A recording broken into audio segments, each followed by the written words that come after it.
largest Asian investor-owned group in the United States. So we're actually in another country, but I forget. I think the Philippines, like they have somebody out there buying. I think she has a couple houses or something that she's buying.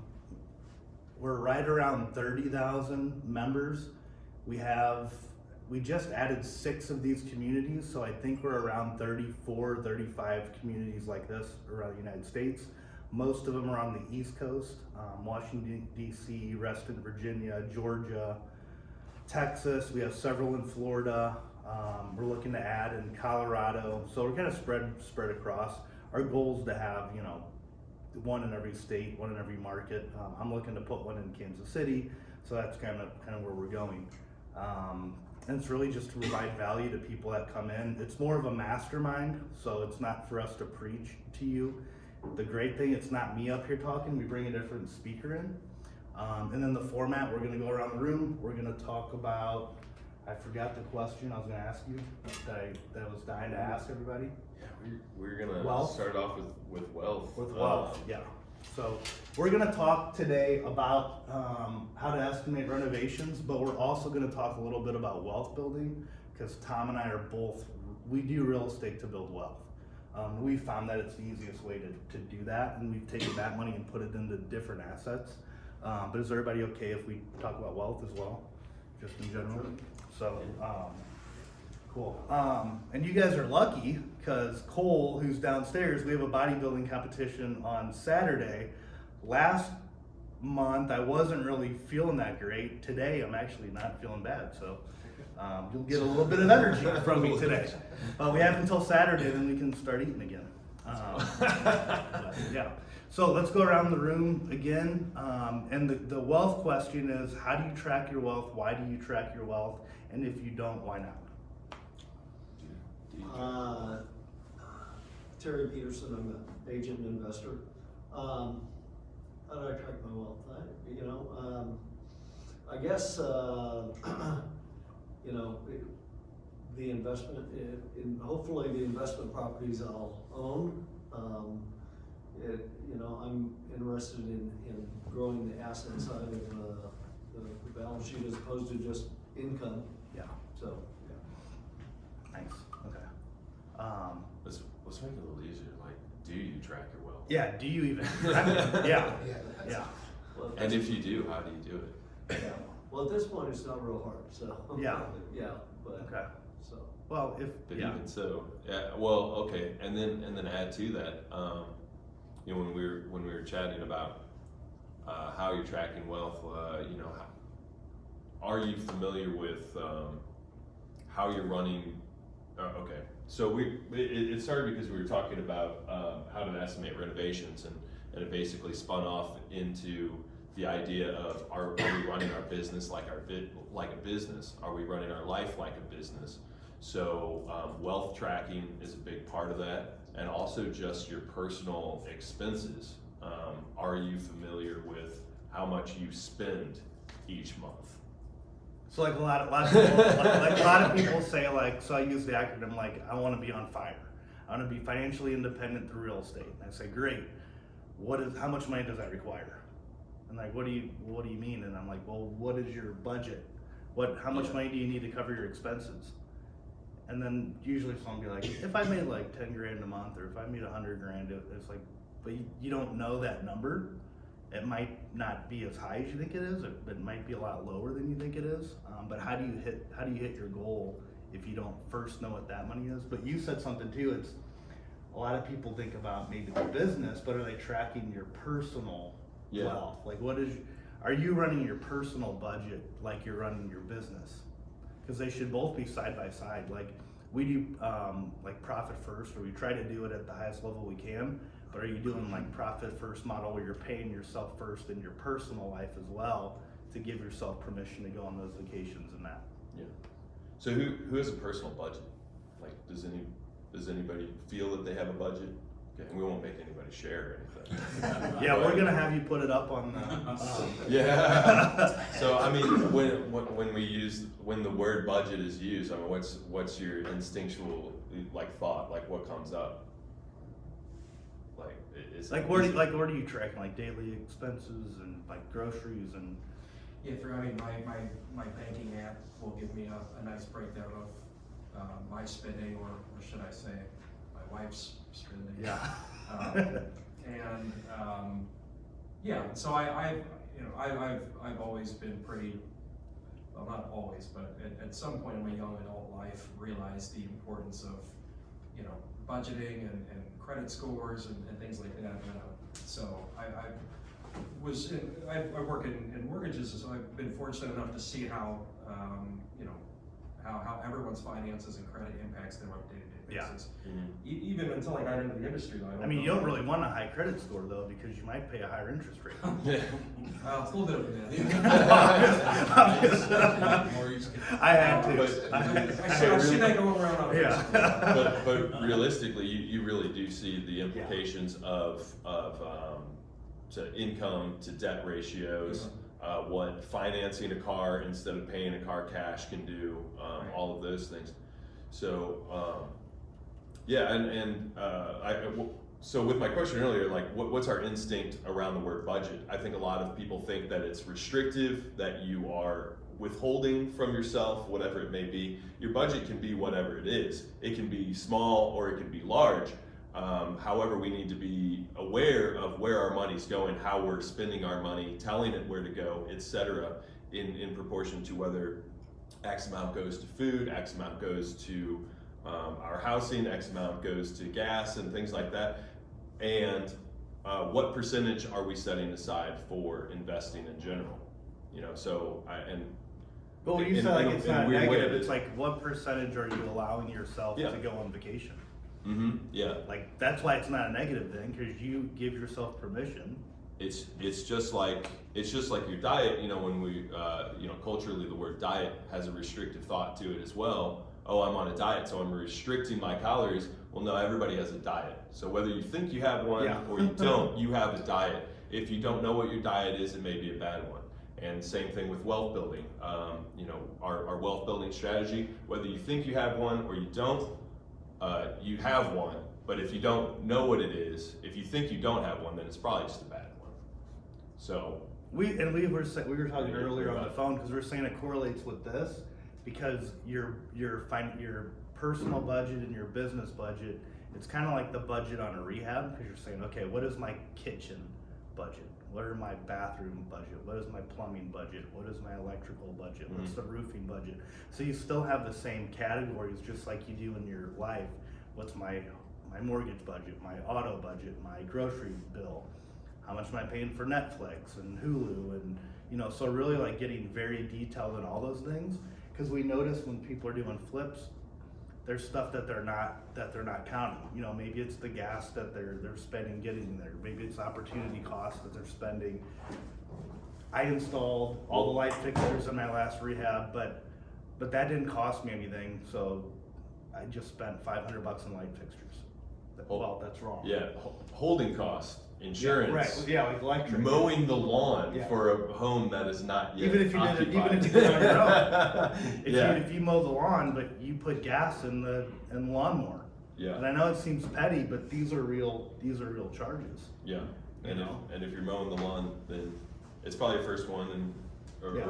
if you're earlier in it, and it's knowing where that money's going. So I guess that's kind of where we can circle back and not just with budgeting. Well, let me ask, for how do you track renovations, but- your personal budget and your business budget? Okay, yes.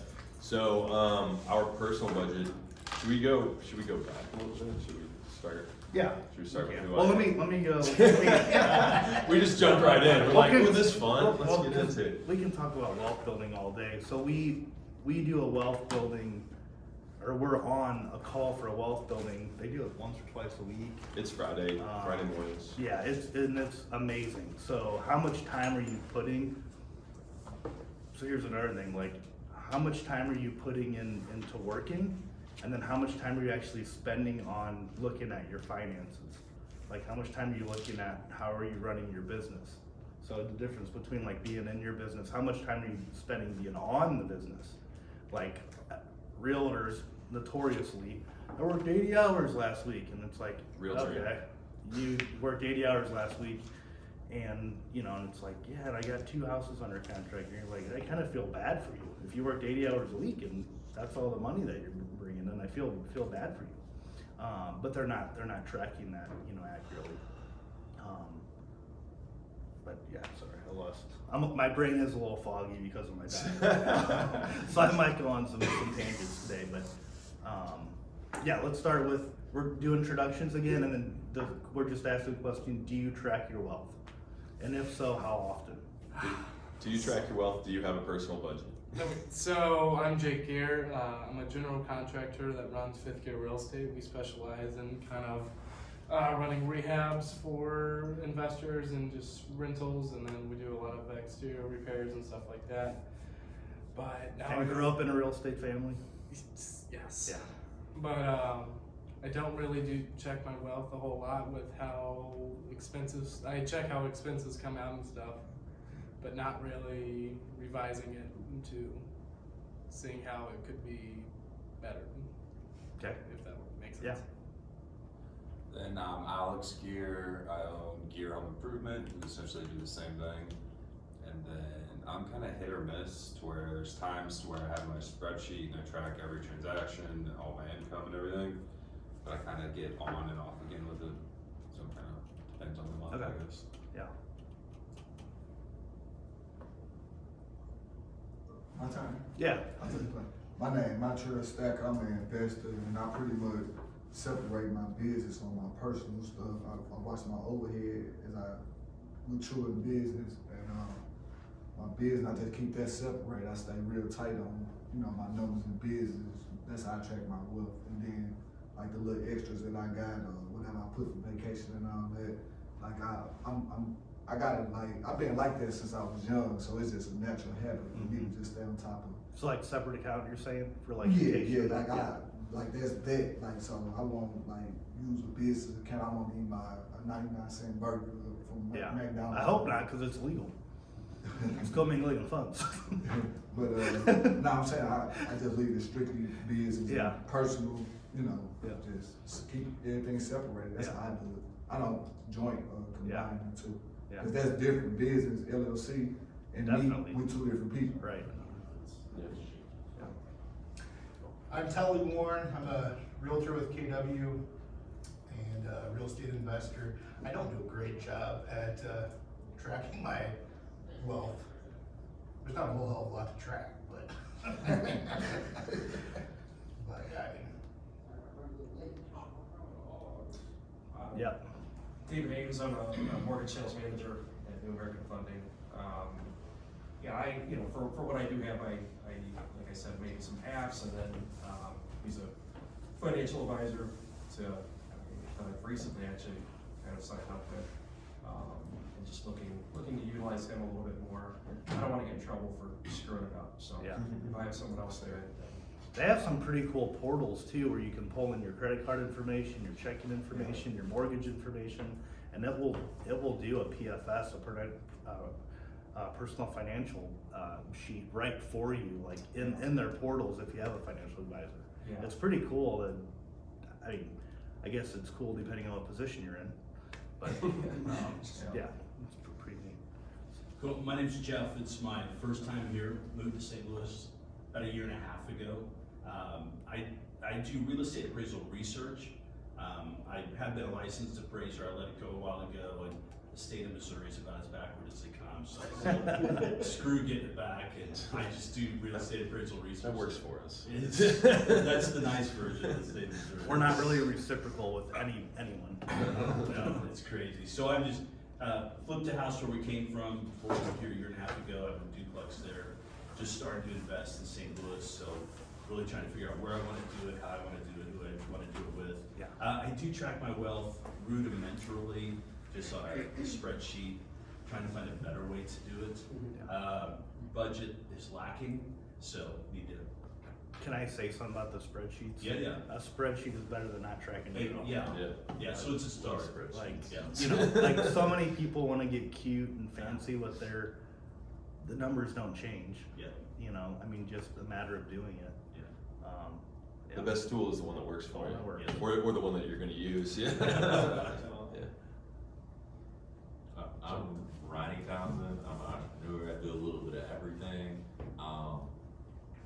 just kind of closed on my first house in January, so after that, I finally figured out how to actually use real estate to put together kind of my wealth plan.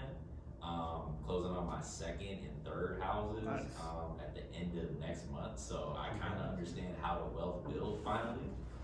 As far as budgeting goes, I'm terrible. As far as personal finances go, trying to get better with that. But as far as my businesses, I do kind of like rental car company too, and I have that set perfectly, and I've done that better. And I'm starting to do my real estate finances better too, because I had a CPA tear apart my entire finances. So after that, I started to organize it, and then as far as literally tracking my wealth, I had a lender make me fill out a personal finance sheet for the first time and That's a learn good way to start. what my net worth was, and I think that's kind of what turned me into starting to organize everything the right way. So When you start buying a lot of properties, you have to provide that. So that, for me, that's why it's easy for me, because they're gonna ask for it, so I have to have it updated.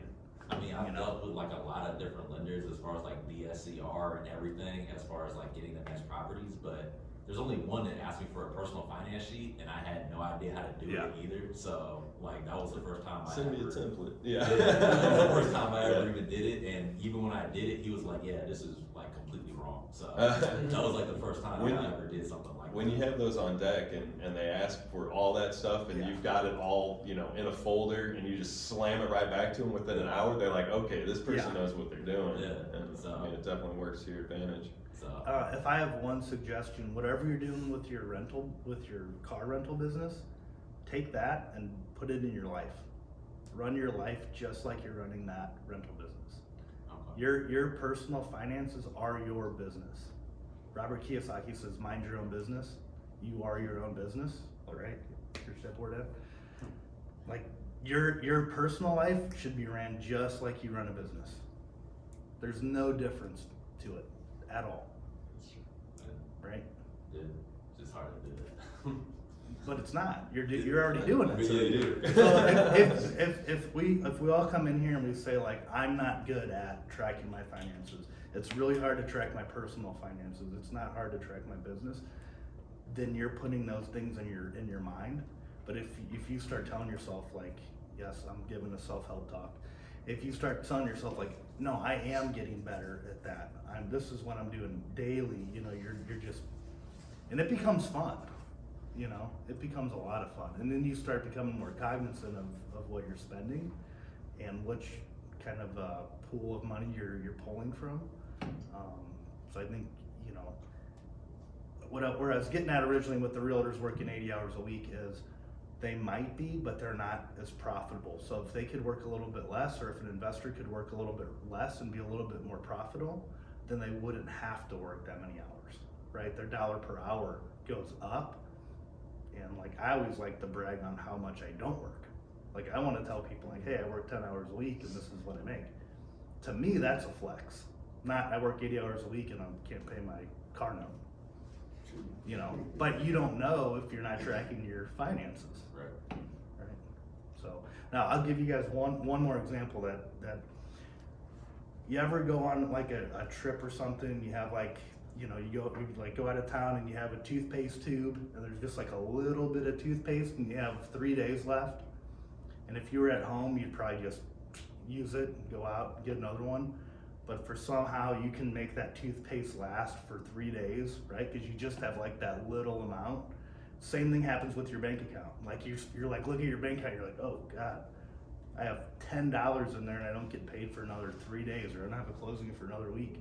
It's funny how you can stretch that $10 to the next week, right? So when you have your budget and you have like clarity around those things, Ellen, unmute you yourself. know. It's my wife, actually. Oh, yeah. I just heard my daughter. Okay. Yeah. That's funny. Yeah. Does that make sense? Like Yeah, no, that makes like perfect sense. you're like, okay, I know that this is my budget, this is what I'm spending. Then you're not overspending. So consumer credit right now, like credit card usage, it's going way up, isn't it? Well, I mean, I don't know if believe it is, but just from what I see every day, it's always just high, you know? Everyone's always got, it's always credit card debt and student loans. Yeah. You know, just about every credit report you pull. Unfortunately, Americans are monthly payment focused. Yeah. That's all they care about. How much is a monthly payment? I'm gonna go buy a car. What does that cost a month? That's all they worry about. As a matter of fact, it's almost impossible to go into a car dealer and ask, how much is this car? And they tell you, no, how much? $300. Yeah. Why would you I'll do tell that? you. Yeah. Why would Yeah, you they'll give you the purchase monthly the- payment amount. Yeah. Yeah, how long are you gonna finance it for? Yeah. John Alexander, I own a private financial practice with Highlight Securities. I don't check. I'm joking. I was like, come on, John. Everybody's about to leave.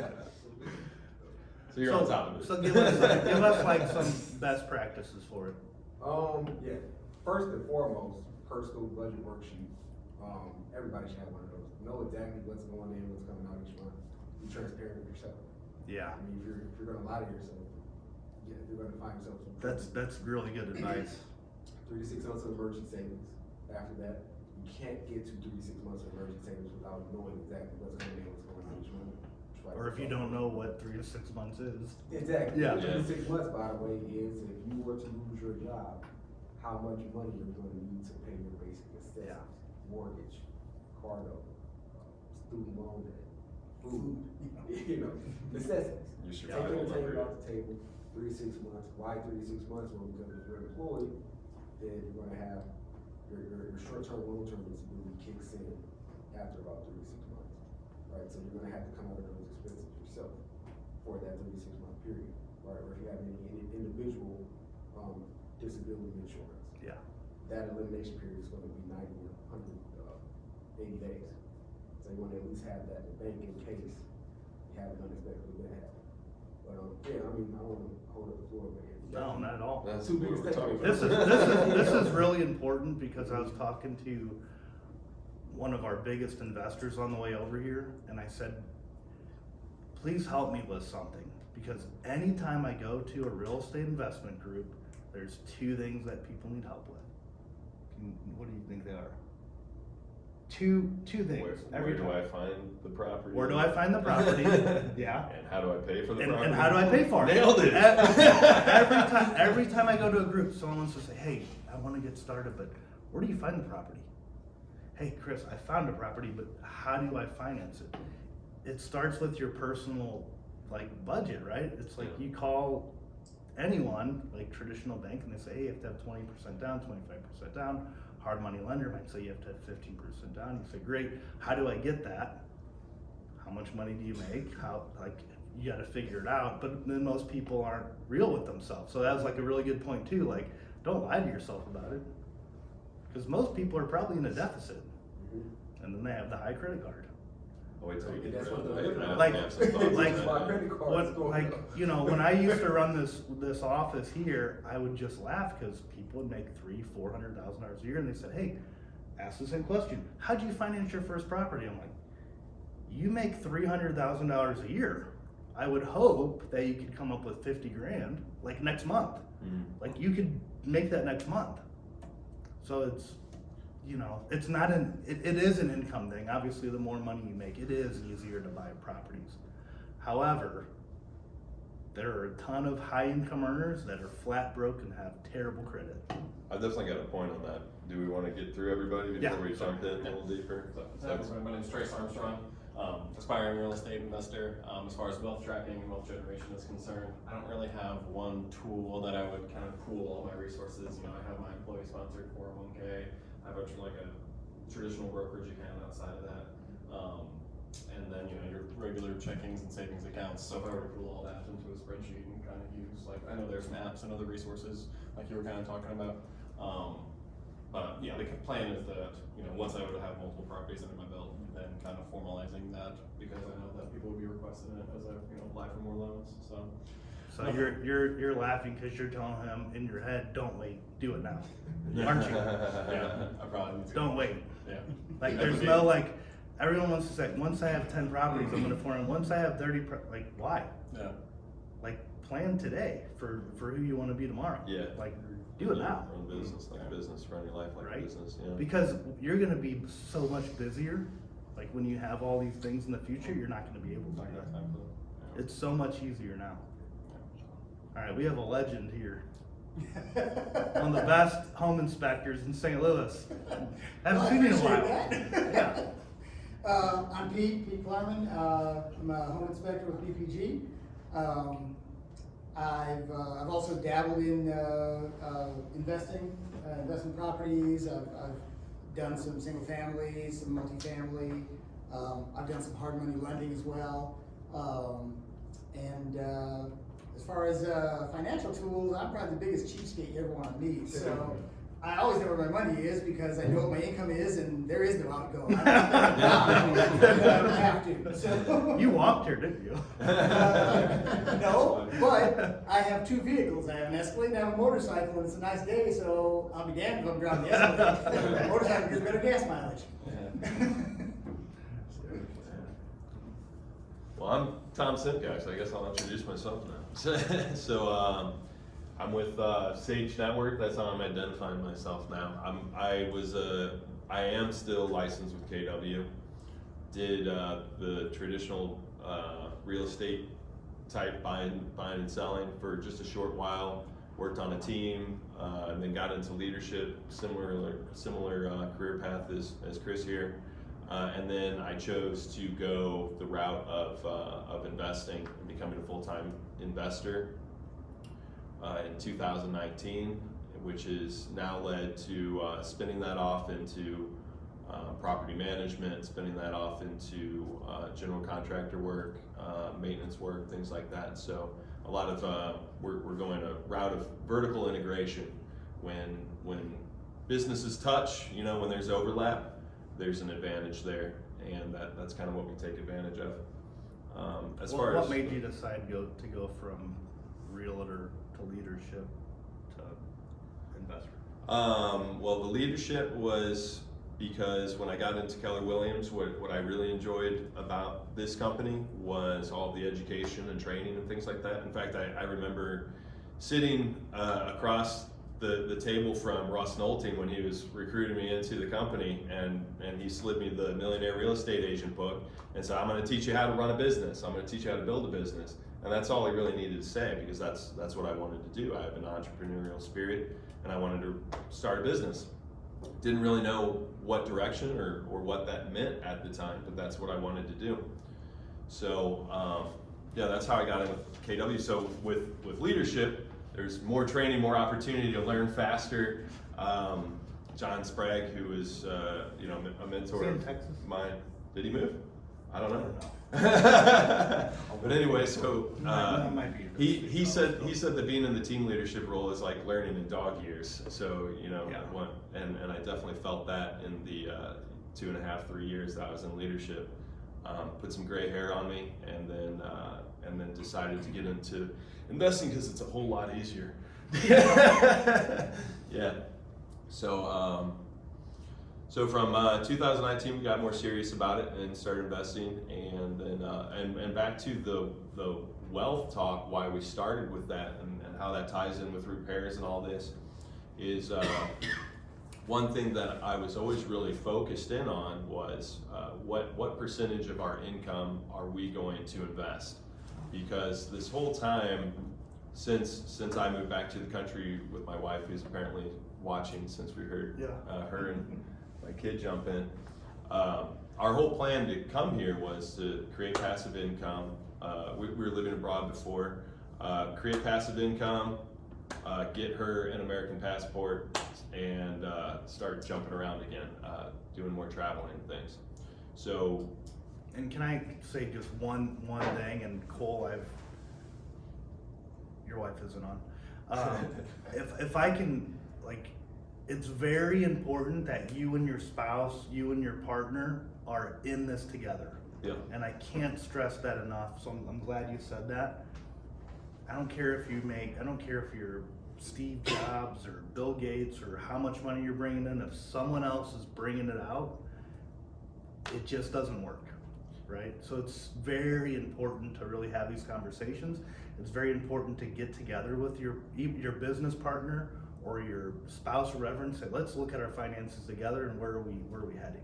Because if Yeah. you're not seeing eye to eye, it just doesn't work. Yeah, and it ties back to having shared goals, shared vision, or if you're an individual, what is your goal? What's your mission, vision, value, beliefs, perspective? You know, again, are we running our business like a business? Are we running our life like a business? Everybody should have a clear vision about where they're going. What's the goal? And really, I think vision is more important because you can't really create a goal without knowing who you choose to be 10 years down the road, 20 years down the road, things like that. So if you want to be drinking, you know, Mai Tais on the beach, then you need to know how much that's going to cost per month and rewind it back to the activities that you need to be doing today, how much you need to be saving, how much you need to be investing to have that Mai Tai passively 10 years from now, 20 years from now, whatever it might be.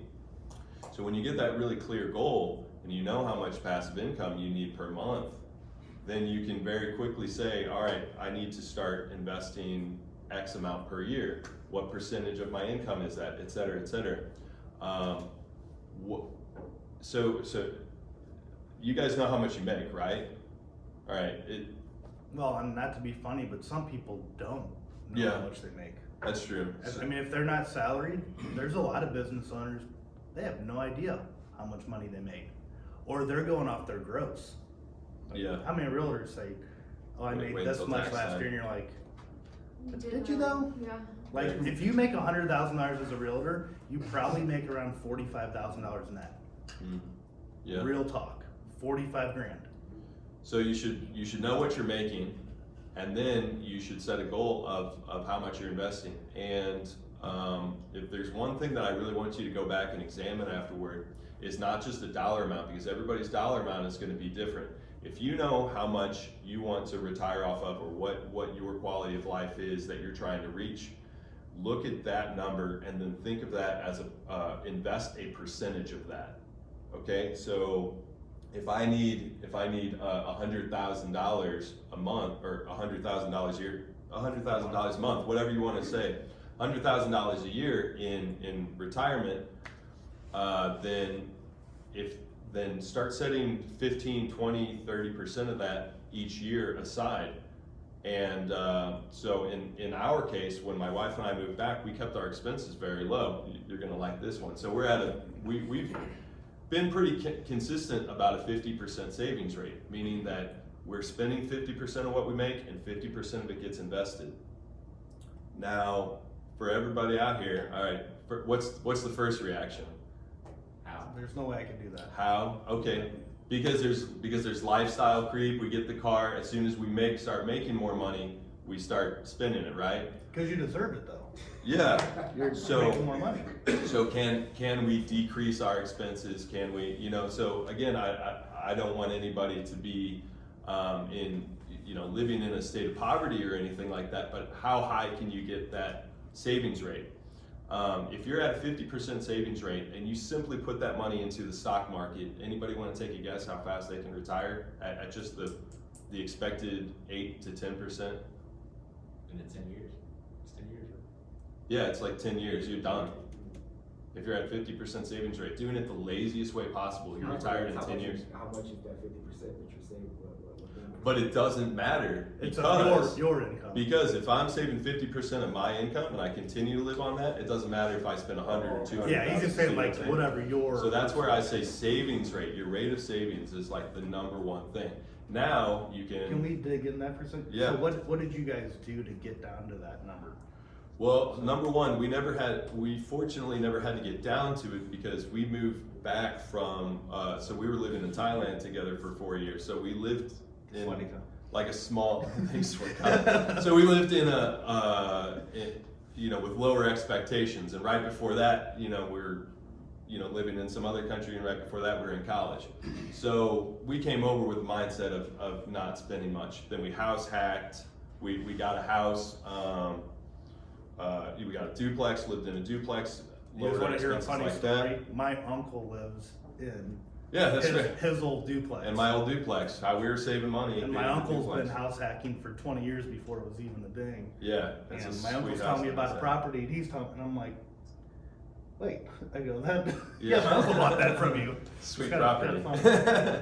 So just always keeping those expenses down, always living off of basically my wife's W-2 income, and then anything that I made, just throwing it into investing, throw it into investing.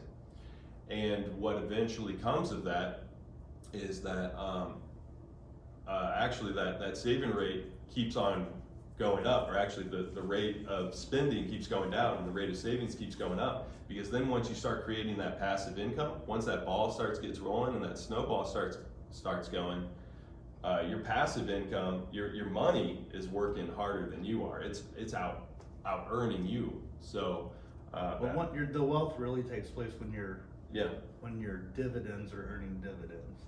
yeah. Your Compound interest. Yep.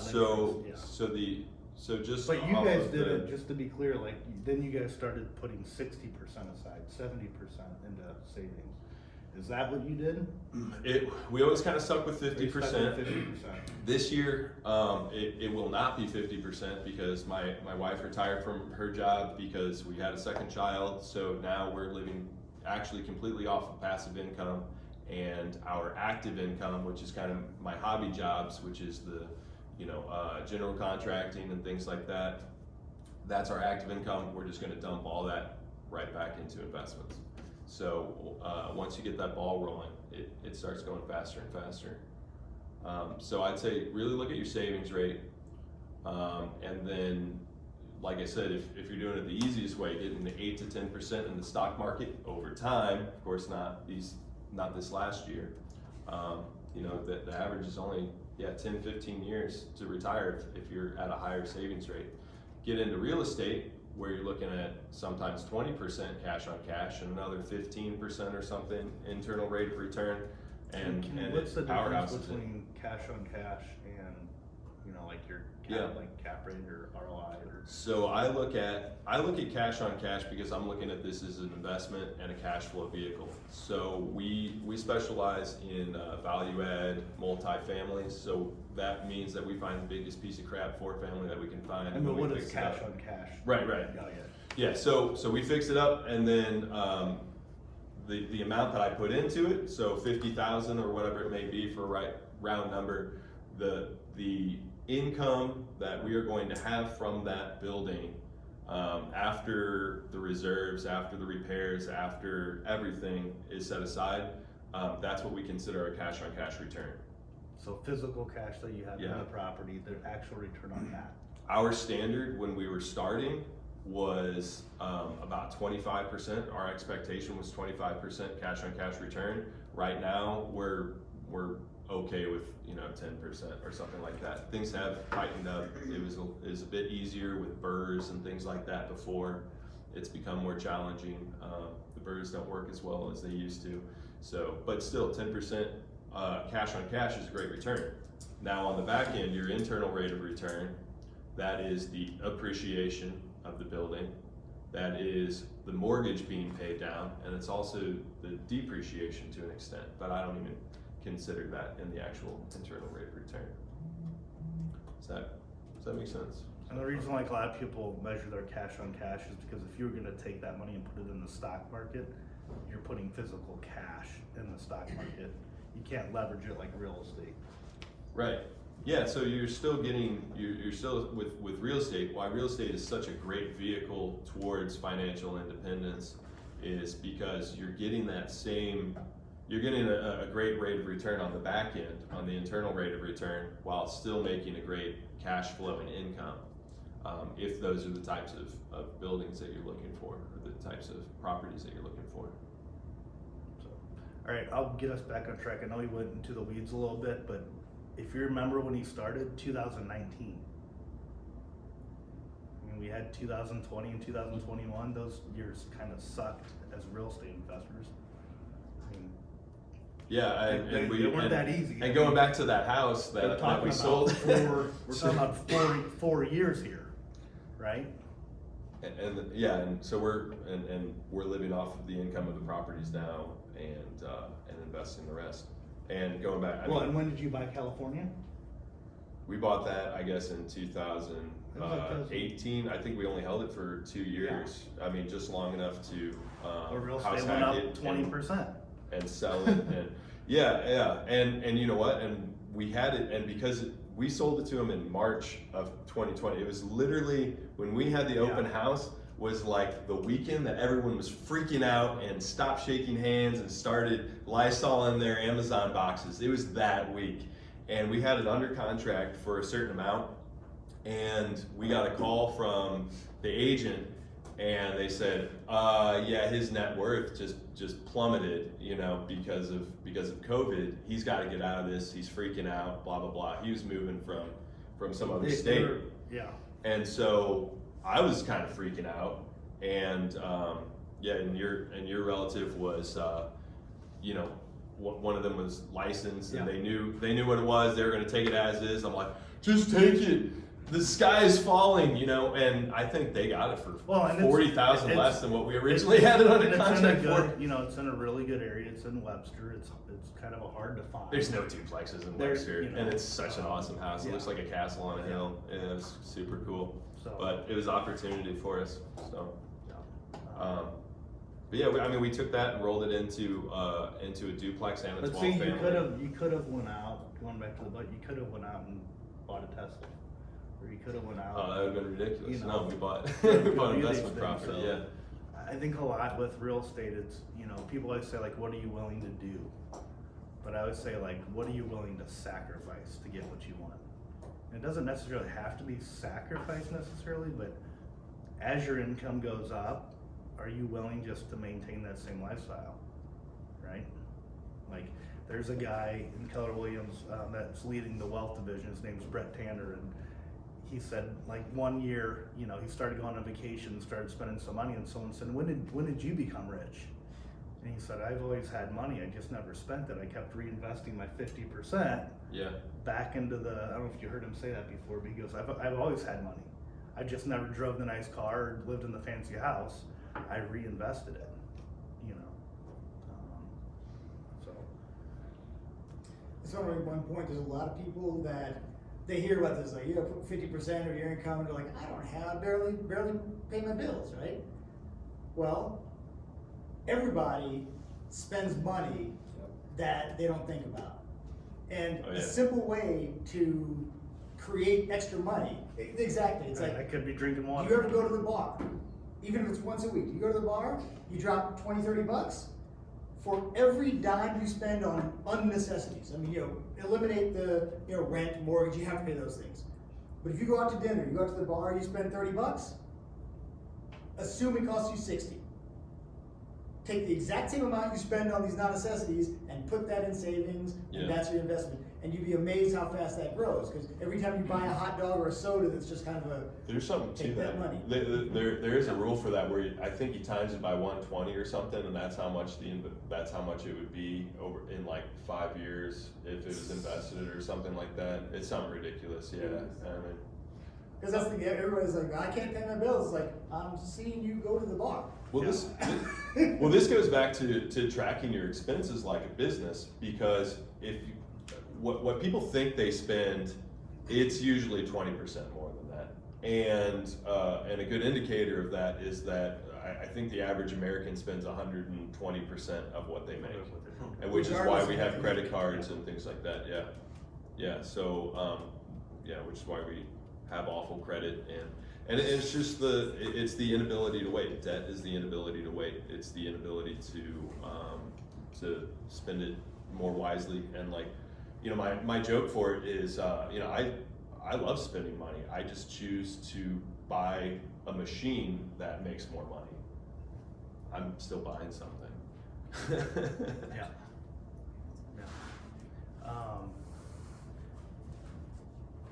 Would anybody like for me to send them a spreadsheet on how I track my wealth? Yes. If you get your phone out and text me real quick, just your name and your email address, I'll email it to you. It's 314-537-0216.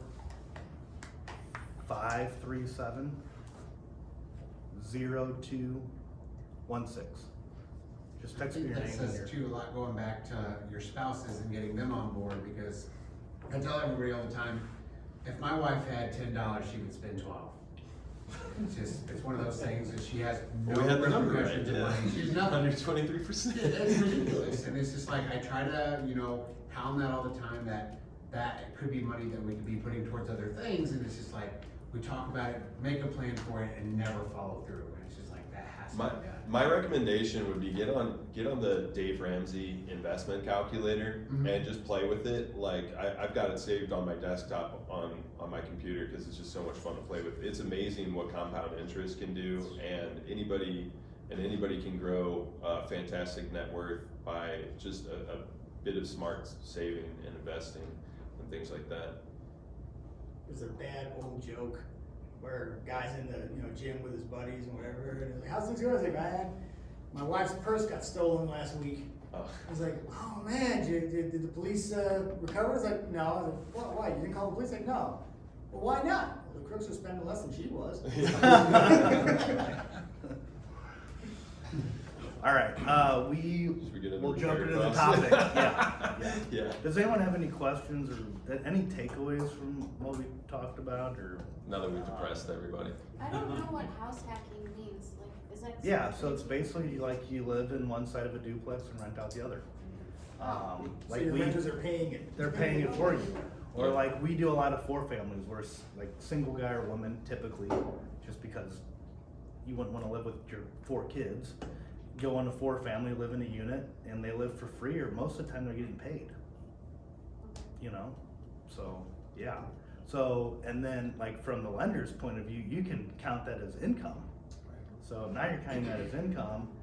You can do an FHA loan, live there for a year, move to another property and keep doing it. So like I said, my uncle was doing that before it was even a thing. Now it's like, really popular. Another house hacking thing would be that, I'm just stereotyping here, but you're a younger guy, and my buddy did this growing up. You buy a house, you buy a 3-4 bedroom and rent to your buddies. Have them pay your mortgage, because they're gonna go get an apartment somewhere and pay at least $600 a month. You're like, hey, come live with me. Internet's included, this is included, whatever. $400 a month. Yeah, I know a lot of college people. $1,200 you're paying whatever. They're paying your mortgage off for you. Yeah, and just the appreciation of houses the past couple of years. I can imagine if you would have. I mean, we bought all these things in the past couple of years, and I mean, we look like geniuses because we bought them right before this massive appreciation, before rents went up and yada yada. But I mean, there's always an opportunity. There's always something, an opportunity to be taken advantage of. I mean, I was fortunate enough to buy most of my properties in 2016 and 17, and most of them tripled in value. Like the areas, I never thought that they would be worth what I literally bought them for 25, 50 grand. They're worth, like there's one that I'm all in at 50 grand. I'm selling it for 140. But I look like knew what I was doing, but I didn't buy it because of that. I just bought it because of cash flow. Yeah. And then it just happened to do that, but I'm gonna take that money and reinvest it, because that's fun. I still get to spend it. I still get to buy something. Man, I'll even throw in before we pivot. We got this started off of like our incomes, our combined incomes were not even over 100,000. My wife and I, whenever we got this ball rolling, and then I quit my position and started investing. And then, I mean, we were down to, 50. So, it's not like you need a massive income, a massive economic engine to get it going. You do need the money to get it started. But then if you buy right, if you do your renovations right and things like that, when you have the opportunity to refinance or sell or something like that, it really starts rolling and takes care of itself. And that's how I got started too. So when I was married, I asked my ex-wife, I said, hey, is it cool, when I started working for Coldwell Banker, I said, is it cool if I make $12,000 this year? Because I heard that's what a realtor makes the first year. And she's like, yeah, sure. I was like, okay, let's go look at our budget. Let's cut everything down. Let's live on bare bones. Like, we're gonna bet on me. And we did the same thing, and my first year, I think I was able to make 6 figures, luckily. But we did the same thing, and I said, what if I took all of that money and I just put it into real estate? And I just kept buying houses and buying houses and buying houses. And then you don't have to pay taxes on it either. Within, I think mine was a similar story. Between 2000, got licensed in 2014, between 2016 and 2020, I had 30 rental properties. Can you guys speak to the mentality that it takes to be that aggressive of a saver? Yeah, I'm gonna work so hard now because I'm lazy. I don't wanna work later on. I don't wanna work, but I'm willing to work my ass off so I don't have to. But just the mental discipline that it takes when you're seeing other people doing things. It's like, Man, I think I'm also blessed with just not giving a shit what other people think of me. That really helps. I've never really had the nice cars here, like, and stuff like that. It was always... my car, like, these guys are sick of me talking about it. I've been talking about getting a new car for 2 years. My car is 9 years old. It's a 2014. Yeah, it's 9 years old. I don't care. Yeah. And you know, like, I'm always preaching to my kids. I'm like, oh, so-and-so's dad got a new car, or so-and-so's dad got a new house. And I was like, oh, that's cute. Do they know how many houses I have? Like, that's cool they have 2 cars. This is how many houses we have. Like, you know what's cool is I don't have to go to work tomorrow. Yeah. Does their dad have to go to work? Well, yeah, they gotta pay for their, like, for me, that's the comfort. Like, that's what gets me going is I'm lazy. Like, I'm a hustler, but if I wanna be, I know that if I wanna be lazy, that's what I'm doing this for. I think that really goes back to the vision though. It's like, again, you need to have a clear idea of what you choose to have out of life. And once you have that clear vision and can rewind it back, then it's a lot easier to make those choices. You know, and my value system's not really around cars and things like that. I mean, well, that being said, I've got a pretty expensive car out there, but it's a travel vehicle with a bed in it. And so it goes back to our vision. What do we like to do? We like to travel, we like to spend time with family. So yeah, our flex is usually not it's definitely not our vehicles. It's more just that we get to spend time with family, you know, in Florida, traveling to I think that's what's countries, helped us things both. like Those, that. like, we don't really put a value on like tangible assets. Like, I mean, look what I'm wearing. Look what he's wearing, a black t-shirt. Like, this is my nice shirt. like this is my the reason I want to be successful is I can just be myself, and myself is just a normal guy. You know, like, I like to go to the gym and work out.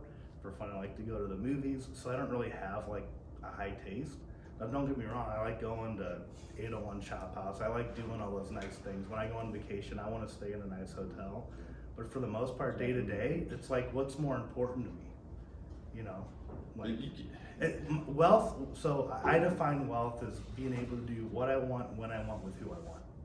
Right? It doesn't necessarily. I have the exact same definition. It doesn't necessarily have anything to do with money, but the money gives me the freedom to do that. Mm-hmm. Right? And like with my team, I would say, like, hey, it'd be awesome if I'm making $5 million a year, but if you guys don't have any money and you can't come with me, then what's the point? So really, like, my reason for doing this, the reason why I'm not lazy, is for the people around me, because I feel like I owe it to them, and it's like, hey, we're doing this together.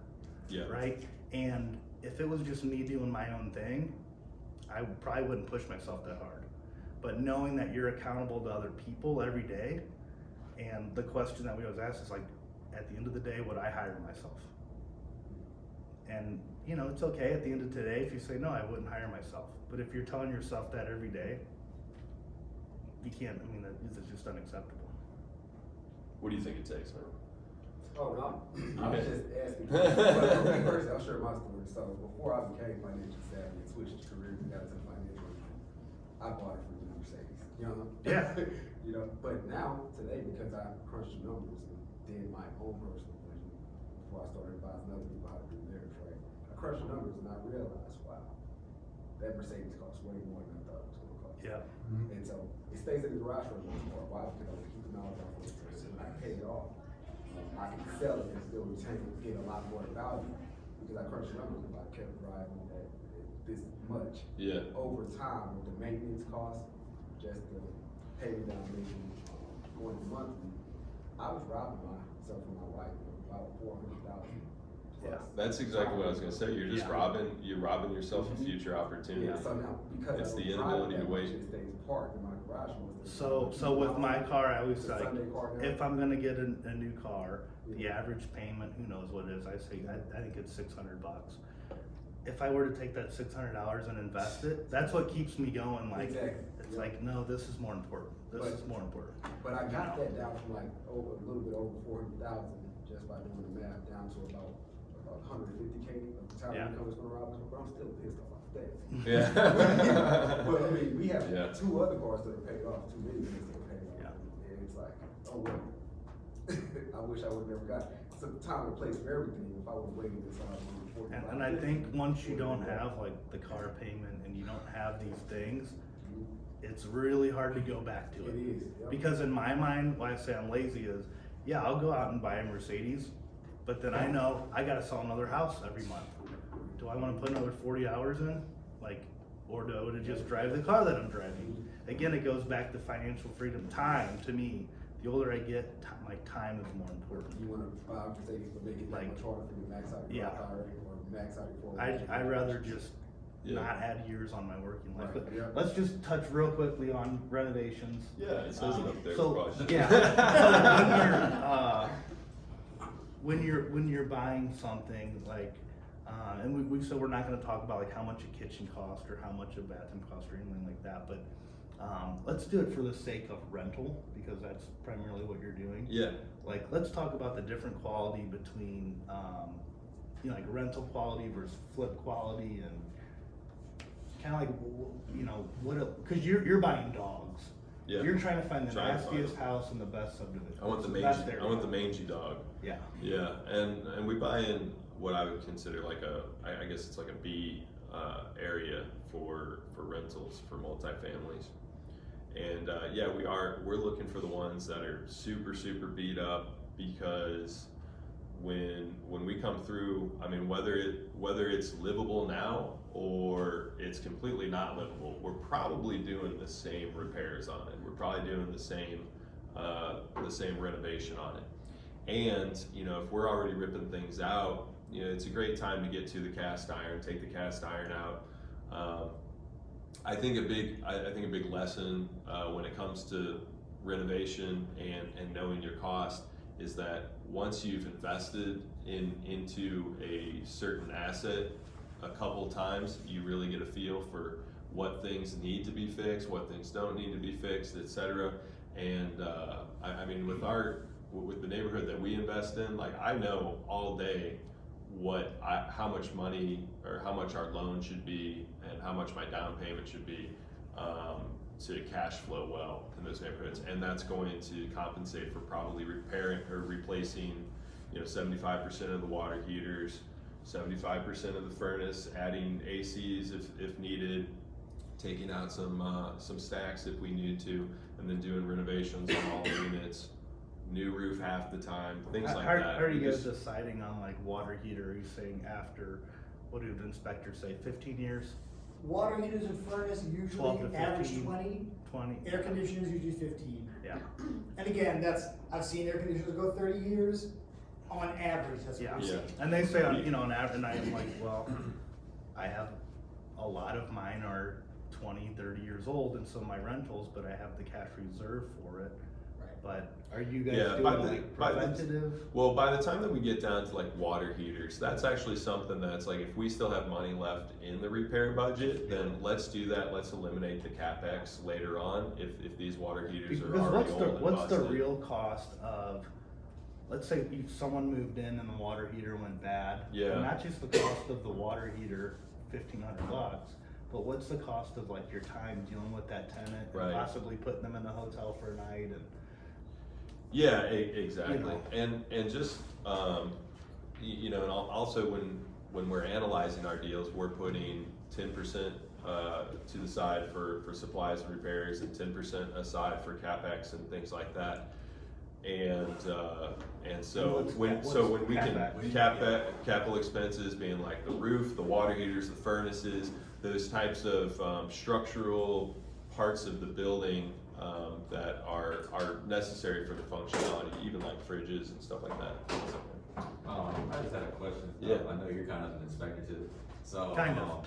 but like when you like go through a property and you're about to fix everything, how do you kind of determine what actually needs to be fixed, even if it's functioning? For example, like if an inspector comes through and points out your electric is going through the roof at a wrong angle, but it's still functioning in the Yeah. house. So like, how do you determine if you So want to fix yeah, it? that's a great question, because I do see a lot of people, and perhaps we did this as well, like with when it's your first investment property, sometimes you start spending money where it doesn't need to be spent. And especially with these older buildings, like the buildings we're buying are usually 100 years old, so there are problems with them. And we try to get rid of the problems that we think are going to be problems for us. And I mean, like, you know, there's gonna be knob and tube in the walls and stuff, and we're not gonna bust out walls to dig those things out unless the walls are already breaking, you know? So a lot of those things that do come up on inspection items, for a first-time homeowner, I think, you know, if you're moving into a home, this is your home, and you're putting your life savings into the deposit for it, you better take that inspection seriously, because a bad roof may ruin your year, may ruin your next 5 years, if you aren't looking at that inspection. But when it comes to investment properties, if you're putting money aside for CapEx and things like that, and once you get a portfolio going, I mean, almost anything that can happen, like if a furnace goes out tomorrow, I mean, we've got enough CapEx coming in from all those properties to take care of that immediately. So we don't super sweat the inspections. Are you guys anymore. taking 10% as a combined and putting that in the same account? Or are you taking it like each property has its own CapEx account? We have, right now, I mean, we have accounts separated, but we do use that cash flow to solve problems. Let's put it that way. So we have a bit in reserves. I'd like the reserves to be higher, but we're paying off, right now we're paying off HELOCs and things that we use for down payments and a little bit of leverage. I'm not comfortable with extra leverage, so we're aggressively paying that off. But the beauty of being able to do that with the cash flow and things like that is that, like I said, if a furnace goes out, we know that we've got that cash flow to come in, and we could probably have 5 furnaces go out next month, and we have enough rolling through. So but with that being said, this question, is that what if you know, yeah, we're pretty cash heavy right now, we might not replace this 20-year water heater? Oh, from right off the bat? Or yeah, because we have a lot of cash, like, let's just go ahead. Yeah, because all right, so that goes back to how we analyze it, and we're gonna have, you know, back to repair budget. I want a conservative repair budget for these properties, and we're gonna solve the issues that are gonna cause the most problems first. So we're gonna make sure that the roof is good. We're gonna make sure that the property's tuck pointed. If it's leaning, we're not even gonna buy it. You know, things like that. And then we start getting into the furnaces and things like that with that leftover money. We know how much the units are gonna cost. They usually cost about, you know, 15 grand a unit or something like that. And then, you know, if they come with fridges that are good, well, great. That's a little bit extra money that we can toss into water heaters and things like that. But you're saying you're allotting $15,000 for repairs per unit. Per unit, yeah, and just to give you an idea, like we're looking at 1-bedroom units. Most of the money goes into the kitchen and the bath, and then, I mean, if there's a second bedroom, it really wouldn't cost us anymore. And you're buying in a similar area. Yeah, similar area, similar product, very similar property. So I can send you a same home, and you basically know, oh yeah, we own one, couple streets down. I can probably send my previous scope of work to my lender, and they wouldn't notice. Right. So I just changed the name on it. Yeah. The other thing that's important to note is we're talking about rentals here. Yeah. Depending on how you're as an investor, you might be doing a rental, you might be doing a flip, you might be doing a wholesale. it's a very different concept, as they'll tell you. If you're doing a rental property and that water heater is 20 years old, but it's really clean, it's in good shape, it'll probably go another 5-7 years. Well, as a rental, you're like, no, that's fine, it's gonna be fine. Yeah. If it's a flip, you're like, nobody's gonna wanna buy this house with a 20-year-old water heater in it. Mhm. Because the inspector is gonna say He's gonna the call it average length of Right. water heater is this, you know. Yeah, So in that case, if it's a flip, no, you replace these things. If it's a rental, you look at, can I get another few years out of this and build up some of that, the CapEx to be able to buy it when I need it. So that's how you gotta look at that. yeah, and I'm buy and hold, so, yeah, sometimes the water heater, well, that's good, we'll get another 5 years out of that. And sometimes like, that's gonna be an annoying call one day. Like so it's gonna let's be just- 6 months. Let's go ahead and get rid of it now, while we've got everything torn apart. Do you not, do you ever buy the home warranty so that they do the replacement cost thing? Not for my investment property. I do on mine. You do? Yeah, it's been very helpful. Yeah, I was gonna say, I can't imagine not doing it. Yeah. When you say 10% of what, the sales price? Oh, I'm sorry, yeah, 10% of the income, goes into reserves. Of the gross. Oh, I see what you're saying. Yeah, of total, of gross, all the gross income. Yeah, 10% of Bringing all. that in. Yeah. Yes. I see. But so because we have a lot of newer, yeah, please. So say you bring it in a grand, you're setting 100 here, 100 here. Yeah. It's And it- 4 units and they're each Yeah. bringing in 1,000. And then, are you considering that when you figure if your rate of return is gonna be correct for you? When I'm- figure, yes. this is a property I want, so I'm gonna do Yes. it this way, it'll still cash flow. Yes, when I'm analyzing my deal, that 10% is set aside first. That's a very important 10 or 20% to me, and all my spreadsheets have those 20% in them. And even if it's a brand new property, or not a brand new property, if it's new to me and we've just renovated the thing completely, I'm still putting that 10% on there, and because it's become part of our cash flow to solve problems. And it feels so much better to Yeah, have that money. and not to say that this is the right way to do it. A lot of people do put them in, reserves in different accounts and things like that. I have a strategy that is around reducing the BS meter, right? So having that cash flow and being able to throw it at a problem makes me feel good. Having our own crew of people that I can depend on makes me feel good. Makes my life easier. Makes it to where I can spend more time with my family, which all brings it back to that wealth, treating your life like a business, treating your business like a business. And so you're personally saving that 10% just cash? Well, if we're not using it, yeah, I mean, it usually gets spent eventually. I mean, so last year we ripped out a bunch of HVAC because it was just a headache. So we're starting all over on this HVAC. It was, the units were all about 20 years old plus. And they were just dropping like flies. And so we're ripping them all out. I'm done with this. And that's what we spent our CapEx on last year. So this year, I'm probably gonna replace a bunch of windows, so we're spending the money because, I like the properties to be good. And maybe this isn't something that I would have done at the beginning, because 10% of one property isn't a whole lot of money. 10% of a larger portfolio, you start having some money to throw around and improve properties. Because he might say like because he does multifamily, so he might say like 2 of the water heaters are new, another one's a little bit older, the other one's kind of iffy. When this one goes out, I'll just do both. Because you're getting, I don't know if you're necessarily getting a discount, but since the installers just go into one property, like a lot of times, like, we'll just be like, hey, what would it cost? Like, we own 2 on the same street. What would it cost just to do an HVAC on both of these? Because you're already there. Yeah. I know my one unit's 20 years old. Just take care of them both. But you have the money set aside for it.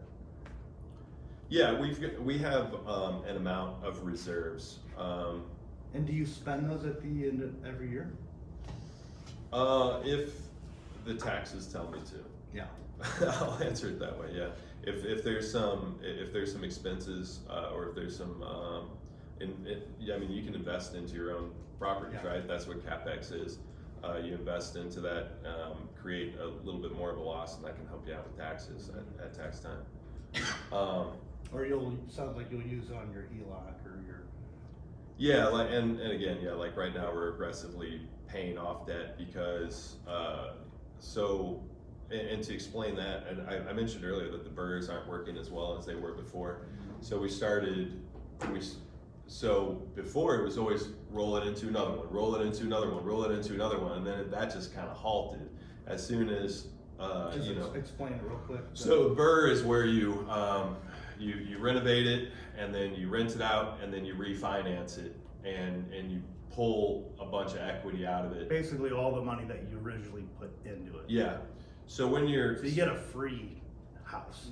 yeah, and back when it was 3%, you could do a cash out refi and relock it at 3.5%. I think there was like a 50 period or yeah, like a 50 point. There's kind of a 50 point penalty to doing a cash out refi, but it was still cheap.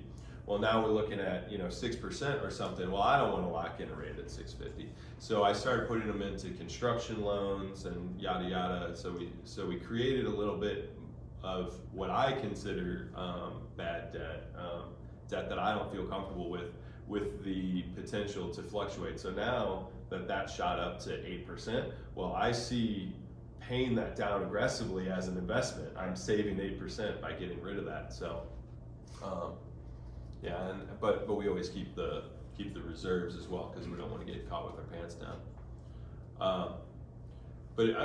To circle it back to something that I think should be said for like newer investors and things like that, when it comes to renovating and getting your costs, things are more expensive now.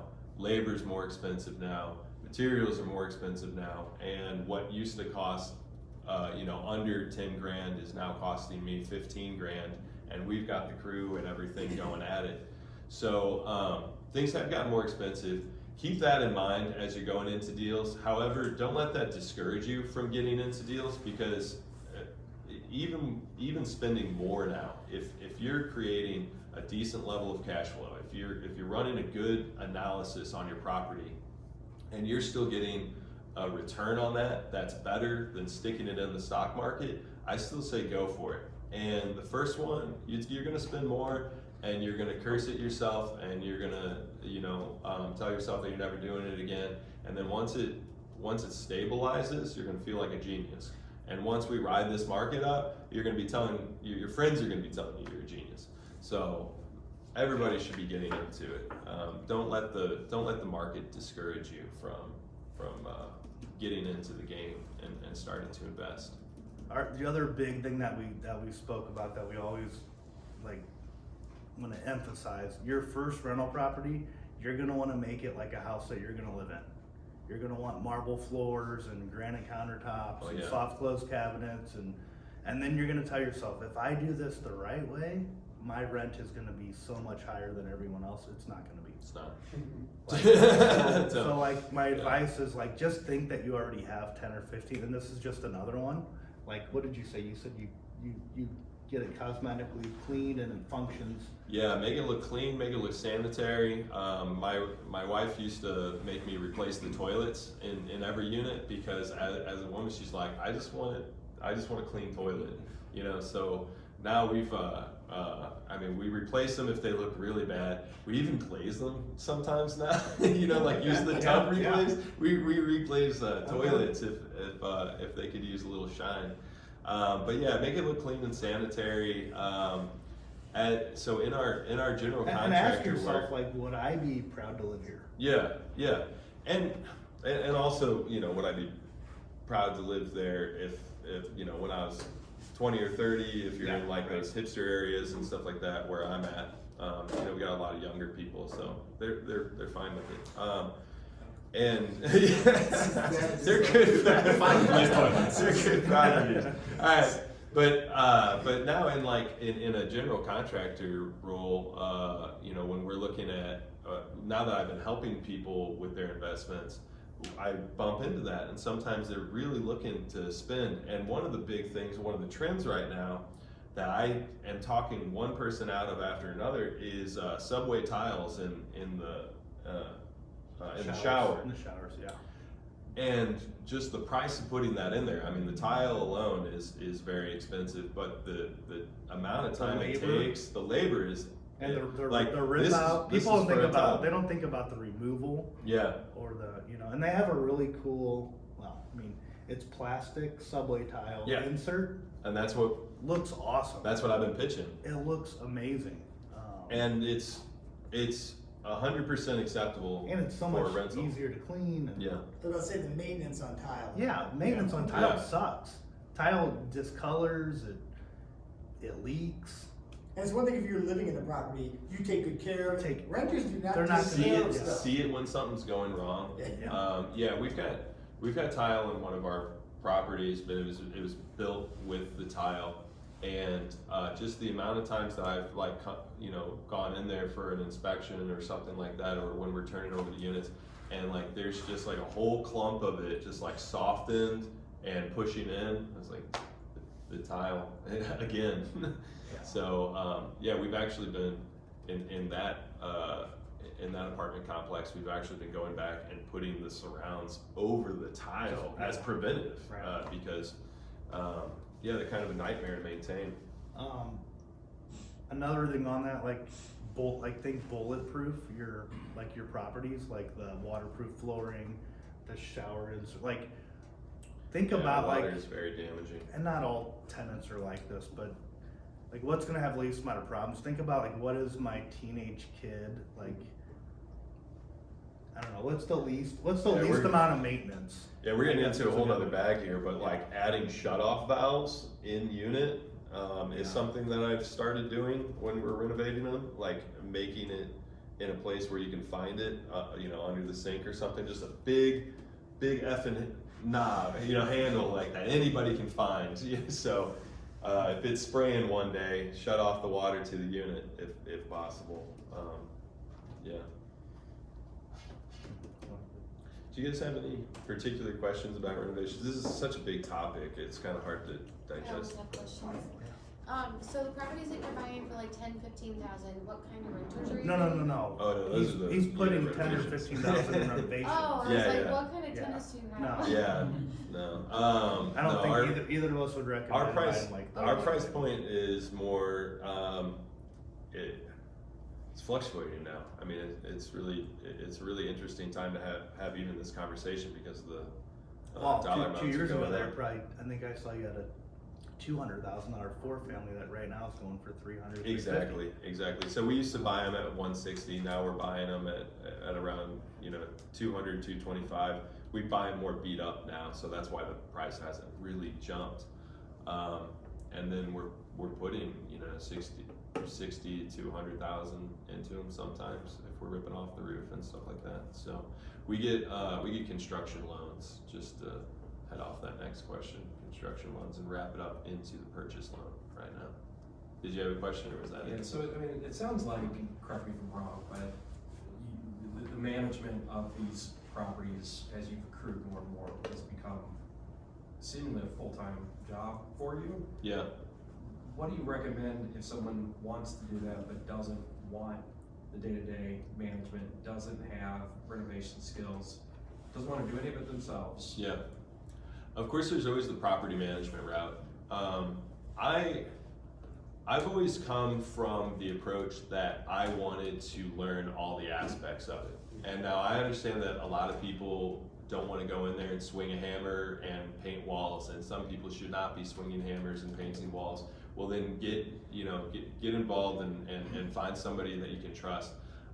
You really need to look at this, again, as a business, and whether it's your general contractor that you hire or an independent handyman or whatever, start looking them from day one as a potential member of your team. So we started with that. All right, so it was originally renovation, all right? So I took on a job. I became the renovator. And then once we renovated that property, now I have renters. Now I am a property manager and a renovator for the next one, and a maintenance person for whenever we get calls on the property management. So now I have 3 full-time jobs. And as it started scaling and scaling and scaling, and once we got over 40 properties, I felt like I had 3 or 4 full-time jobs because there's the accounting, there's all the back-end stuff, the taxes, etc.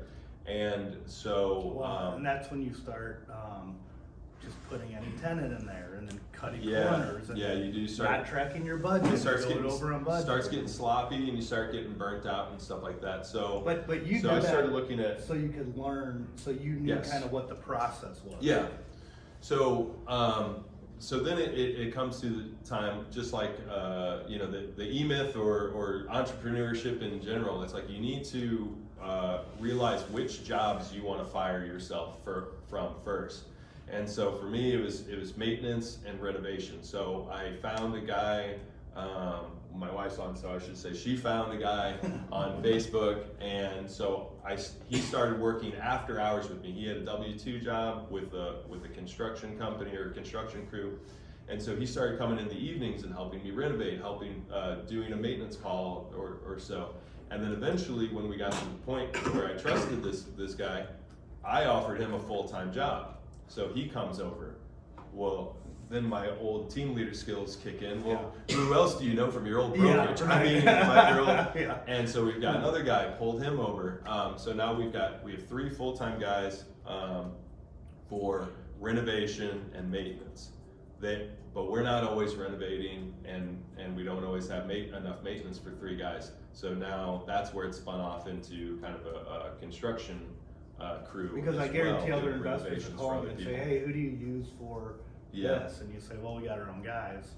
Yeah, and so we stopped one renovation, and I mean, as soon as I kind of put out the word that I had guys and we're ready to go work on things, I mean, we had 6 months booked out in a matter of a couple weeks. So, But you know, he also chose to do this as his career. Like, yeah.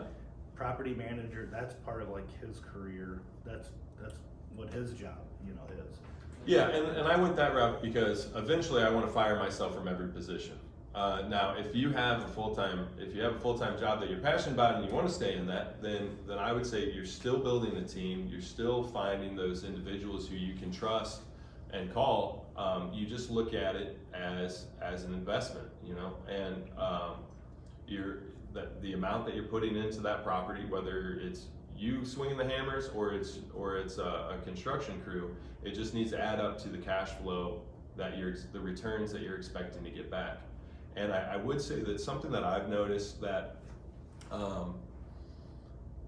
people that even have larger portfolios that I've noticed, when they start getting hesitant to spend money, I feel that it's because they don't have a grasp on their own profit and loss. Right. And they don't know how much that 10% should be, how much they should be spending on supplies each year, how much they should be spending on capital expenses each year. And that's why I said that last year we tore out the HVAC, this year we're gonna do windows, because we want to be spending that money.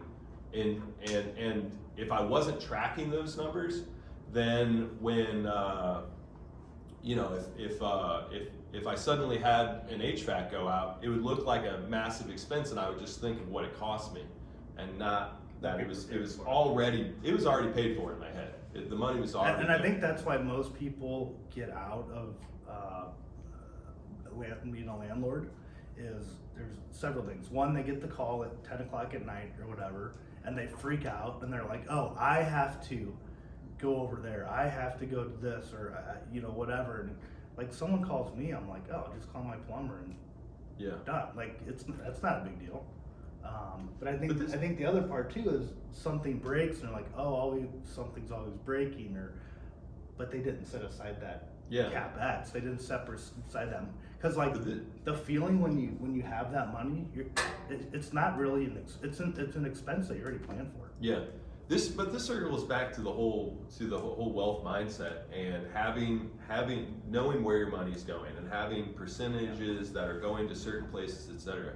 If you start investing and you start spending every dime that hits your account, then that's the same thing that you're doing, like getting a raise and immediately spending that raise instead of investing it. You haven't told your money where to go. You haven't designated where your money should be, and you're allowing that lifestyle creep to encroach on expenses that should be going to other places, whether it's investing or your tenant's water heater. Well, and they're probably over there fixing that water leak because they spent the money and that, like, they don't have the money to Yeah. fix it, Right. you know? I just wanna make, one point, this kinda goes to what you're talking about, is because I know a lot of investors that prefer to be hands-off. And the one phrase I hate is passive income, because Yeah, my favorite it's phrase not is really passive passive, income no. isn't. Yeah. It isn't passive. So, depending on what you're looking at doing, I've known a lot of investors, and they have, you know, construction managers that handle their crews and so on. They have property managers that happen to do their properties. And that's fine, but you have to make sure you keep track of those costs. You have to pay the construction manager who's managing properties. You have to pay, generally on property management, it varies, but usually it's around 10% of your rentals, and then they also take the first month's rent for replacing a tenant. But yeah, you can't just hire a property manager and then be like, Right, you have to I'm manage. hands off, I got a property manager. Yeah, you have to manage that property manager, and you have to manage. You that fired construction yourself manager. from everything that they're doing, but your new job is leading that person. Right, so. And so- holding that person accountable. So you decide which job you wanna have, but don't consider it completely passive. It's much Yeah. easier to have a property manager, especially if you have a large portfolio. But you have to make sure you watch what they're doing and make sure they're doing their job. So it's never completely hands And off. you know, as I've been firing myself from jobs, what I've been doing lately is mowing lawns, because I can see all my properties. I got eyes on them, and it's just time to think, you know, like we very rarely have time to just think and stuff, so I like mowing lawns now. And running around getting supplies for my crew, and because then I'm also keeping an eye on kind of the day-to-day, what's our progress and things like that. I'm sorry, man, you had a question for a while? I was just gonna ask, completely different question, but, I heard you say in the beginning that, two things you don't buy is if the building's leaning, and there was another problem you said. Are there any other, like, red flag no's that you just, like, don't buy? Well, yeah, at this point, and you know, no offense to our inspector in the room, like the inspection that I'm doing on these multifamilies now, because I know the area and I know the building so well, is a sewer inspection, because I can't see that. The other stuff, it's like, I already know that's messed up, you know, like we've got, before I walk into these buildings, like I'm like, I bet the joist is broken underneath the bathroom because they put all that cement in there, and I bet that the furnaces are really old, and you know, I already know, and there's 17 layers of roof on there that needs to be ripped off. Yeah, let's get into this. So this is, I know that you know what this is, but this is Rich Yeah. Dad. This is actually cash flow, so cash flow quadrant. People always talk about passive income. People always talk about, I'm a business owner, and you're not. Most likely, you probably are not a business owner, and I'll tell you why. So basically over here on the left side, who's seen this before? Most people? No, you've seen it. So over here is like, you're the employee, there's nothing wrong with it. You're working in a 9 to 5, you're working for somebody else, which is absolutely fine. You can be an investor at a certain level, like your 401k. Like you have your 401k, it's set up. You're an investor, that is passive income. You're not doing anything with those companies, are you? You're just giving them money and your passive income, right?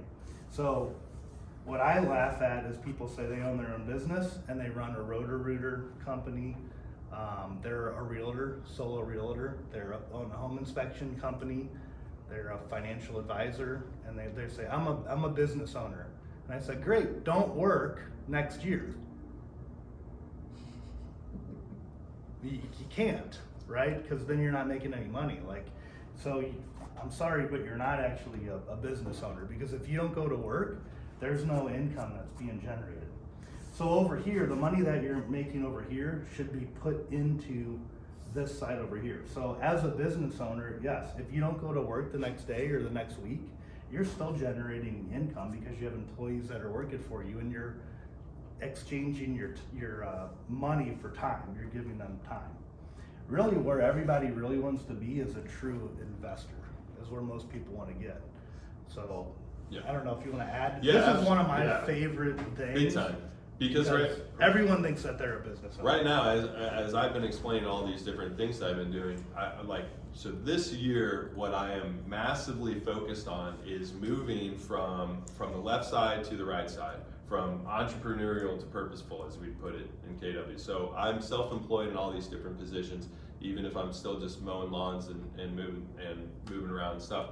So when you bought your first rental and you were doing the demo and you bought a job. Oh, massively self-employed. I bought a yourself job a that job. doesn't make money that costs me money, Yeah. right? And that's the place to start sometimes. So even now I'm self-employed. Now where I'm getting purposeful is about putting more systems into place to automate some things. But also when going from self-employed to business owner is all about the talent and the people that you have that you can trust. So whether it's a property manager, or what I'm doing now is the guys that are working for me, I'm massively trying to pour opportunity towards them and let them step up to whether it's the construction company, the maintenance, the property management, I want to fill all those positions. And whoever on my bench, whether it's our employees or somebody else that comes up, always trying to build a bench of talent, whoever steps up can have those positions. I want them to be the ones running the business so that I become a business owner. And I'm not a business owner until I can leave and not even talk to these guys for 6 months and I come back and it's still running just as well as when I left it. That's the pressure test. And it's a lot easier to sell a business than it is self-employed. Yeah. So my family and I we're leaving for 2 months this summer, going to Europe to visit my wife's family. So that's going to be a good pressure test. I've put these guys into place. One of them has raised his hand. He says that he wants the opportunity to run it while I'm gone. There's still going to be check-ins. There's still going to be accountability each week and things like that. But I'm giving him the opportunity to start running it so that I can start moving towards here. But even with all that, like business owner is still active. I mean, you're even if you're just getting on the phone and doing this and that. So I'm even trying to figure out now how do I start filling this bucket to where it meets all of my monthly needs. So as self-employed at moving towards business owner, we've got our monthly budget covered plus a little bit for future investing. But now I'm looking at it and going, all right, how do I become completely quadrant 4? How do I become completely investor to where I literally have to do nothing? It's completely passive.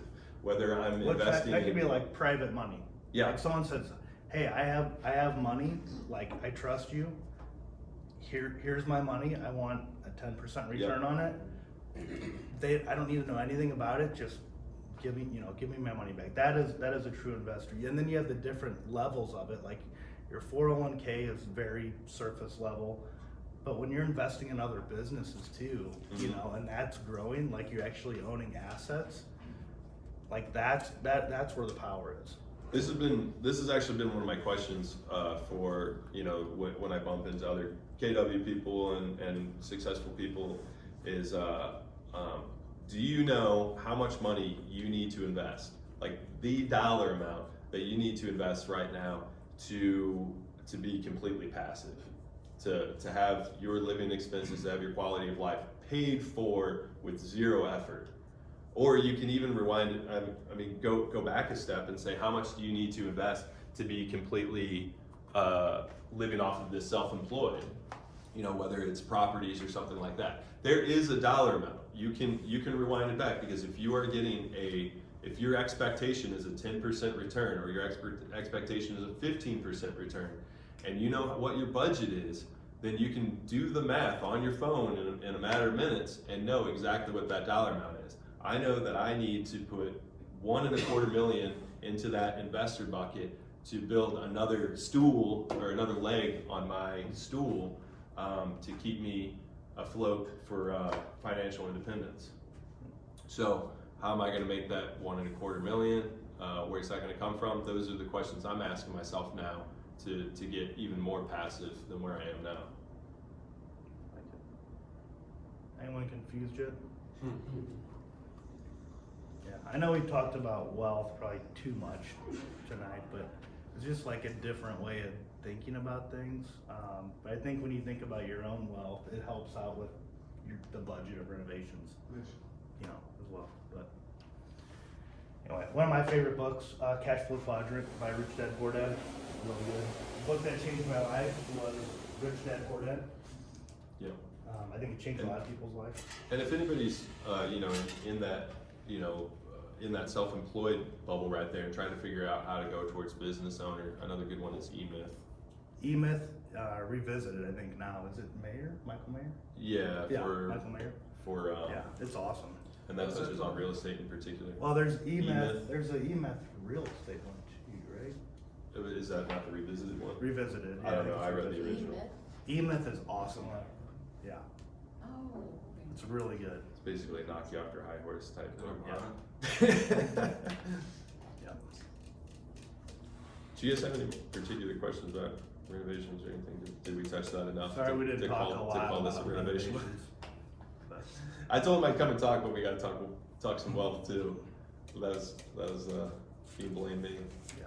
Because I just personally think that the whole point of this, and I guess this is me putting everybody into my, you know, thought box here, is that everybody should really know what they're investing for. You know, what's your vision in life?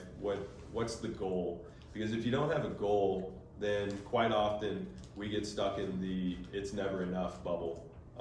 You know, you get a raise, or you start increasing your income through real estate or whatever it is, and then you're right after the next amount, and that's not going to make you happy. Getting clear about what makes you happy is what makes you happy.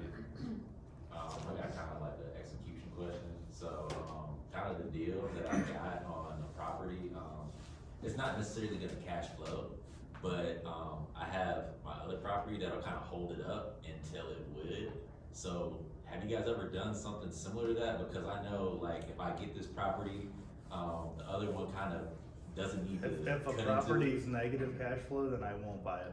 at Yeah. all. I will never buy anything that I have that's negative cash flow ever. Ever. Okay. I've been, you know, Because so many people say, yeah, but for $100 a month, I could have this and then the furnace goes out, and then the roof goes out, and then before you know it, you're down this rabbit hole, and it's a liability. Because definition of a liability does make you money. Right. yeah, Like, this Even if year. you got, like, a lot of people say that their home is an asset. How much money does it make? This you? year I've been tempted by a couple deals that were under my, you know, under my criteria or under my standard. And again, like my standard has lowered for a couple reasons. One being the current market and cash flow opportunity. And I don't know, at the end, it's like I've remembered that standard is a standard for a reason. If you can't make, if it doesn't make 10%, put that money in the stock market. You're gonna be better off. Like, why work so hard for something that's gonna end up being less than that? Now, I see what you're saying. The internal rate of return would be good, but I mean, what are the loan terms? I mean, is this locked into a 30-year, or you gonna end up on an adjustable rate on this? And what's your loan on it? No, I mean, it's kind of like a seller finance deal. So I mean, it'll take about 10 months in order to get to like the refinance. Once I get to the refinance, it'll like cash flow about like 700 or 800. But Well, okay, I mean, Oh, that's yeah, different. that's totally different. Yeah, that's I mean, so I mean, would you guys use like the cash flow from the other house to just kind of hold it up? Yeah, until you could get there? absolutely, Or would man. you- Yeah, yeah. Okay. Yeah, I mean, if it's meeting your standards at the end, and like I call that the stabilization. There's basically like hemorrhage and then stabilization. And Yeah, because it's just like when you're first buying your multifamily, you're not cash flowing. no, I'm hemorrhaging cash. It'd and be it's coming it's out. similar to that. Yeah. Or Yeah. Berra method, you're pretty much doing the same thing with that method. That's not cash flowing immediately, right? Yeah. You have to- Yeah, like Yeah, like- exactly. Right. Exactly. Okay. Yeah, and I mean, so that's getting a property to stabilization. That's investing. I mean, that's our bread and butter. I mean, these things are just bleeding me dry. And I mean, there's times where I gotta wake up at night because I'm thinking too much about the numbers. I'm like, I gotta go downstairs and make a spreadsheet real quick. It's gonna help me sleep, you know. And I'm always figuring out our burn I rate. sent Tellee an email at, what was it, 2:30, 3 o'clock last night? Yeah. And I mean, and we do, we rob, Woke up, yeah. we rob the cash flow from the other properties, we rob cash flow from, you know, what we would be spending on our life or whatever, Just a and we couple just bucks. throw money at it, you know, it's just like trying to get, you know, water out of the boat before it sinks. And then once you get those renters in and it stabilizes, and then just, you know, as long as, the only thing that I would say is number one, on your refi, I mean, consider the fact that interest rates have been up and down and up and down this year. Nobody really Today knows they where got it's, raised again. where it's gonna be. And if you're doing a cash out refi, you're looking at a half a point higher than the standard as well. Is it half a point or is it a point? It depends. It's been a while since we've done one It now. depends It's on not necessarily set in stone, but that's a pretty good Yeah. average. Yeah, I would say a point to be safe, over prime even. for the Yeah. future. Yeah. So, so how did you find that property?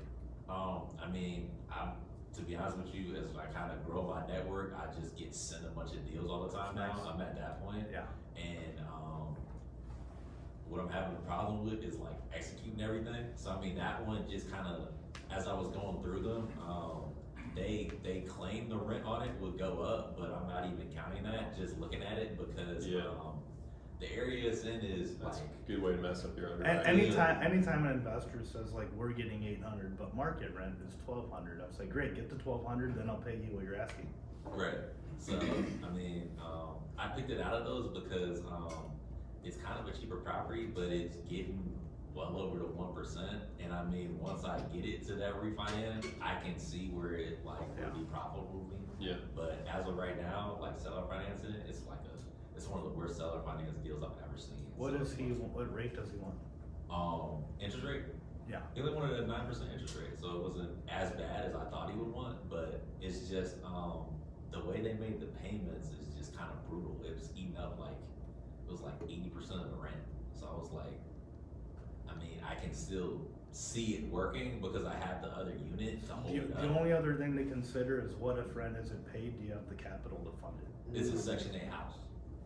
So that's the only reason why, like, that was the only kind of plus to that deal, so. Before going into a new project, like I was talking about those spreadsheets, you know, that I get up at night and look at. It's like I'm calculating our business burn rate, like basically like how much crap can we eat before the business goes bust, and then personal burn rate, like how much crap can we eat before we go bust or we start feeling it. So you know, if a property is gonna put me into an uncomfortable situation, at least at this point in my life, like I'm not really willing to go there. I think that goes back to, you know, inability to wait, save a little bit more, do something, change your strategy a little bit.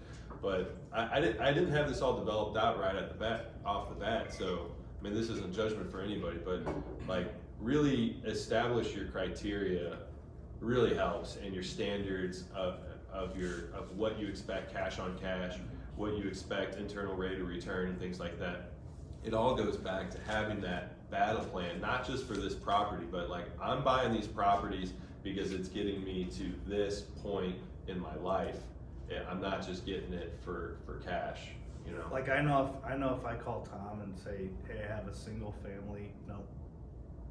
That's it. Yeah. It's in the conversation. Yeah. Because he doesn't matter. I just gotta. It's like, hey, it's 50 grand. You can, you know, it's 200 ARV. You could buy it. No, that's. Well, I got a call right before this. I think somebody sold my number or something. I've been getting weird like investor calls now for like accredited investors, and they were trying to sell me on like oil and gas. I'm like, and they're like, well, it's 15%. You get all these. No, I'm not even gonna listen to it. Like I don't care, because that's not what I invest in. I know where all my dollars are going for the next 5 years, because we've got it all planned out. So why won't you do a single family? Because we're looking for cash flow properties at this time, and multifamilies tend to cash flow a bit better. It also makes maintenance a lot easier. The area that I'm in, we've developed what I like to call golf cart maintenance. If we can drive a golf cart to all of our properties. We haven't gotten a golf cart yet, but we will. But imagine a toolbox. I mean, I can tell you, like, on a golf I'm cart. selling my single family portfolio just because of the time that one person moves out. I have to cut the grass. There's so many different roofs, the maintenance calls, you know, like the great thing about four family is really spread out. I'm spread out. Like I used to just buy anywhere, and then I consolidated in different areas, and then it's cool like on a multifamily, cause you get a furnace call and you say, hey, while you're there, can you just check out the other furnaces? Or change the filters or whatever. It's one call It's like versus, consolidating. yeah, it's consolidating. And like property manager, like I just thought, oh, a property manager will do all my properties. If a property bird, I would buy it. Like literally anything. I'm like, yep, cash flows. I call property manager, he goes, oh, we do St. John, St. Anne, but we don't do South City. So now I got a property manager for South City. Oh, we don't do Jefferson County. I would literally buy anywhere. And But I would say with that, with multifamily,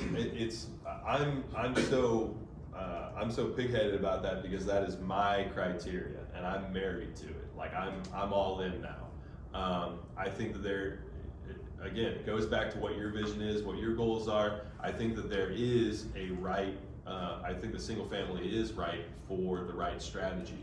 If it's longer term or if you're looking to build a nest egg for a big rollover in the future or something like that. Like if I were to start over and I was a high income earner, but I wanted to start filling up that investor bucket massively, I may get into single families, hold them for a while and then sell them, roll them from roll a 1031 into either a massive multifamily or put it into a syndication.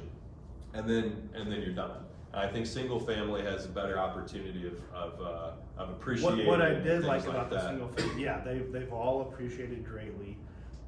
Tenants stay longer, but the other thing that I like too is I'm very conservative. So if I need to fire sale something, like if I need to call Terry and say, okay, this is a $100,000 property, I owe 60 grand on it, I'll sell it for 70. Like I just need to get rid of it. It's so much easier to sell a single family than him. He's like, oh, I need to find another investor that can afford $300,000 multifamily in a down market. Right? Yeah, yeah. So because like, you can so sell- like for me, like you we can would sell burr, both but ways. I would always be at 70% LTV, like loan to value, because I know like the market's not gonna go down 30%. So I know I can get rid of this property if I need to, you know.